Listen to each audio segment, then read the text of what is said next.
Kentucky Wildcats lose again to Vanderbilt. There's a couple things that I want to go through, quick pointers. But coaching lost us this game. Plain and simple, coaching is what lost us this game. We had the roster, we had the guys to still win this game. Andrew Carr being out is not that big of a deal. Instead, we subbed in Trent Noah to fill in time for Andrew Carr. We don't have to do that. We have guys who already play on the team. Just keep playing those guys. Play them more minutes, spread it out. We'll win the game.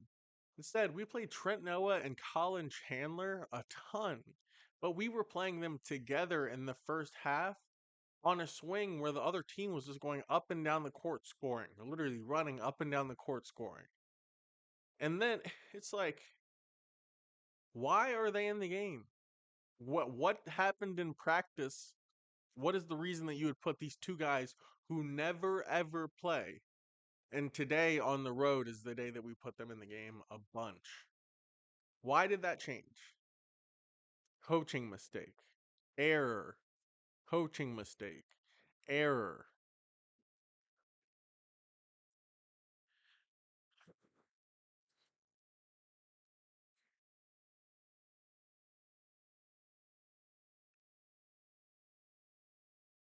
This is a disappointing loss, plain and simple. It's disappointing. This one hurts. We're now 3-3 in the SEC. Are we going to trade games off every other game in the SEC? There's never going to be an easy run in the SEC. We're never going to look at our schedule and see 4 or 5 games in a row that are all just easy wins. Literally everything that we have, we're going to battle for.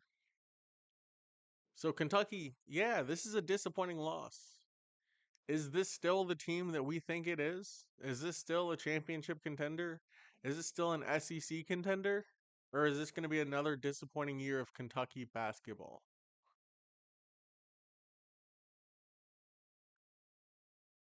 Dan Dockich said that Kentucky is becoming an irrelevant program. And if we keep taking more losses, Dan Dockich is going to be correct.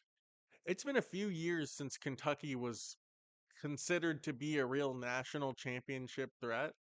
I've even seen things on Twitter where school where accounts are ranking blue blood programs and putting Kentucky in the second tier. That's insane.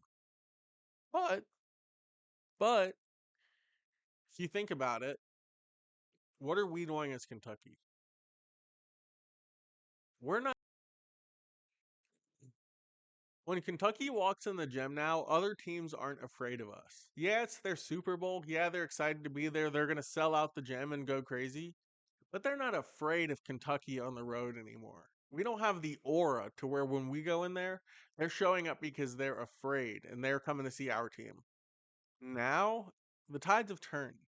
When Kentucky plays on the road, those fans are showing up to see their team play and their team to come and beat Kentucky. We've lost 5 times now, and how many times have we seen the other team rush the court? 4? Like, come on, it's getting out of hand. Kentucky's basketball program needs to get back to the upper echelon. We need to get back to the point where teams are afraid to play Kentucky because we are that good. We're that dominant. As soon as we touch the court and the ball goes up, we're going to win because we have the best guys. It starts with recruiting. Are we going to be able to recruit the best guys in the country going forward? Because right now we have 2 5 stars committed and they're both from Kentucky. Great ball players, but historically speaking, Kentucky basketball, high school basketball doesn't have the best players in the country. So we need to be able to recruit from Texas, New York, Florida, California, everywhere. Is Mark Pope going to be able to go out and get players from everywhere in the country to play at Kentucky? Because we need the best players. He has good schemes, he has good X and O's, but we still need the best guys, the very best guys. And that includes the transfer portal too. Kentucky basketball, we need to get back to what we do best, and that's being the best. This year's team is very average. It's a transition year. We'll be patient. But next year, we need to see a real ball club hit the court.